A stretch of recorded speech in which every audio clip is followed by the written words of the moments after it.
बाप और बेटा रूहुल कुद्दस के नाम में आमीन। जिंदा खुदावंद का जिंदा कलाम। कज़ात की किताब उसका 7 बाब।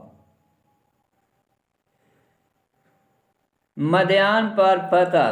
तब यरूब्बाल यानी जदाऊन और सब लोग जो उसके साथ थे सुबह को उठे और एन हरोद के पास डेरे लगाए और मदयानियों के डेरे जबा मोरा के शुमाल की तरफ वादी में थे।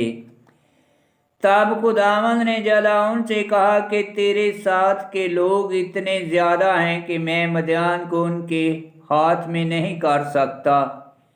ऐसा ना हो कि इसराइल मेरे सामने अपने ऊपर फख्र करके कहें कि हमारे हाथ ने हमें बचाया। इस वक्त तू सब लोगों के कानों में ऐलान कर दे और कह दे कि जो कोई तरसा और लरसा हो वो लौटे और कोई जल्लाद से चला जाए। तो लोगों में से 22,000 वापस गए और 10,000 बाकी रहे।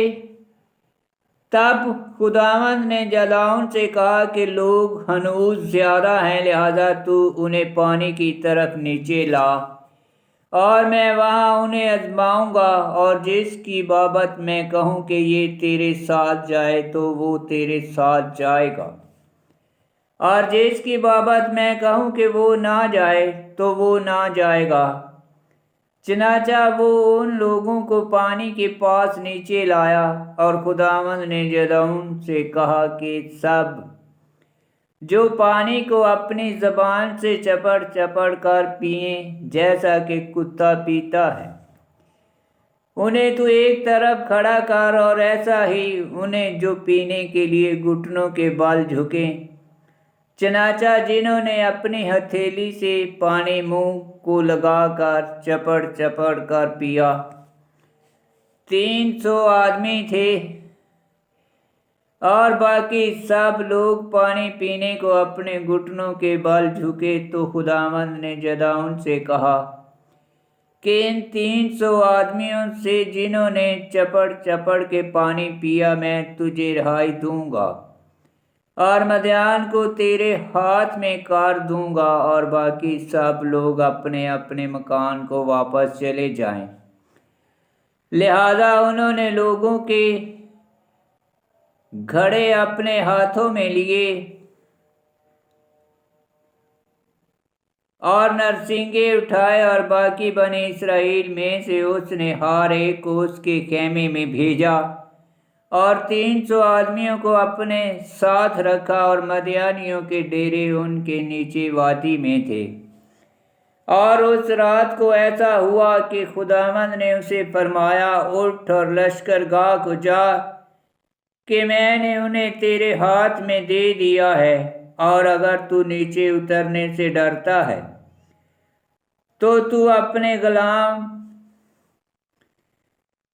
फरा को साथ लेकर लश्करगाह को उतर, और जो कुछ वो कहते हैं तू सुन, और उसके बाद तेरे हाथों में कुव्वत आएगी और तू लश्करगाह को उतरेगा। तब वो और उसका गुलाम फरा लश्करगाह में किनारे के सिपाहियों की तरफ उतरे, और मदयानी और अमलाकी और तमाम अहले मशरक वादी के दरमियान टिड्डी की मानद कसरत से उतरे हुए थे, और उनके ऊँटों का कुछ शुमार ना था, क्योंकि वो कसरत से समंदर के किनारों की रेत की तरह थे। जब जदाऊन आया तो देखो वहां एक आदमी था जो अपने साथी से अपना ख्वाब बयान कर रहा था, और उसने कहा, मैंने एक ख्वाब देखा कि जो की रोटी की एक टिकिया मदयानियों के लश्कर में आ गिरी और एक खेमा को लगी, तो उसे ऐसा धक्का मारा कि वो गिर गया और उसे उल्टा दिया, और वो खेमा जमीन पर बिछ गया। तो उसके साथी ने उसे जवाब दिया और कहा, بعض یہ جدعون بن یوآش اسرائیلی کی تلوار ہے کہ جس کے ہاتھ میں خدا نے مدیانیوں کو اور سب لشکرگاہ کو کر دیا ہے۔ جب جدعون نے خواب کا بیان اور تعبیر سنی تو اس نے سجدہ کیا اور اسرائیل کے لشکرگاہ کو واپس آیا اور کہا، اٹھو کہ خداوند نے مدیانیوں کے لشکرگاہ کو تمہارے ہاتھوں میں دے دیا ہے۔ اور اس نے 300 آدمیوں کے 3 غول کیے اور ہر ایک کے ہاتھ میں ایک نرسنگا اور ایک خالی گھڑا دیا، اور ہر گھڑے کے اندر مشال تھی، اور اس نے ان سے کہا کہ جیسا مجھے کرتے دیکھو ویسا ہی تم بھی کرو، اور دیکھو میں لشکرگاہ کے کنارے کے اندر داخل ہو جاؤں گا، تو جیسا میں کروں گا ویسا ہی تم بھی کرو۔ اور جس وقت میں اور سب جو میرے ساتھ ہیں نرسنگا پھونکے تو تم بھی لشکرگاہ کے گرد تمام طرف نرسنگے پھونکو اور للکارو خداوند اور جدعون کے لیے۔ پس جدعون اور 100 مرد جو اس کے ساتھ تھے لشکرگاہ کے کنارے پر درمیانے پہرے کے شروع میں آئے، اور اسی وقت پہرے دار کھڑے ہوئے تھے، تو انہوں نے نرسنگے پھونکے اور گھڑوں کو جو ان کے ہاتھوں میں تھے ایک دوسرے پر مارا، اور غولوں نے نرسنگے پھونکے اور گھڑے توڑے، اور مشالیں اپنے بائیں ہاتھوں میں اور نرسنگے اپنے دائیں ہاتھوں میں پھونکنے کے لیے پکڑے، اور للکارے خداوند اور جدعون کی تلوار، اور ہر ایک آدمی اپنی جگہ میں لشکرگاہ کے گرد کھڑا ہوا۔ تو سارا لشکر گھبرا گیا اور چیخوں سے شور مچایا اور بھاگ نکلا، اور 300 مرد اپنے نرسنگے پھونکتے رہے، اور سارے لشکرگاہ میں خداوند نے ہر ایک کی تلوار اس کے ساتھی پر چلائی، اور لشکر بیت شت کو سریدا کی طرف ابیل محلہ کے کنارے تک جو تبات کے سامنے ہے بھاگا۔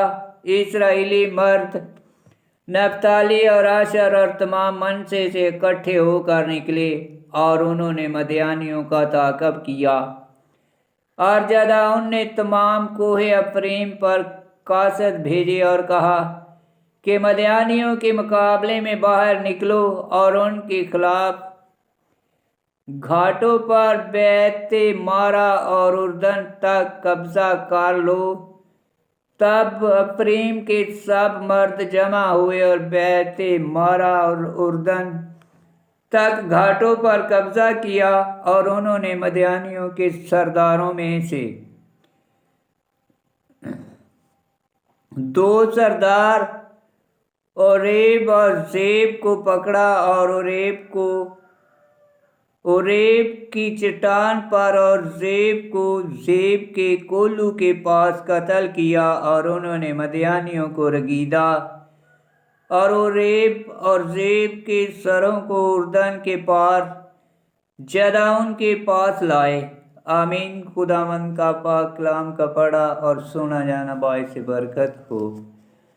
خداوند تیرا شکر ہو۔ آمین۔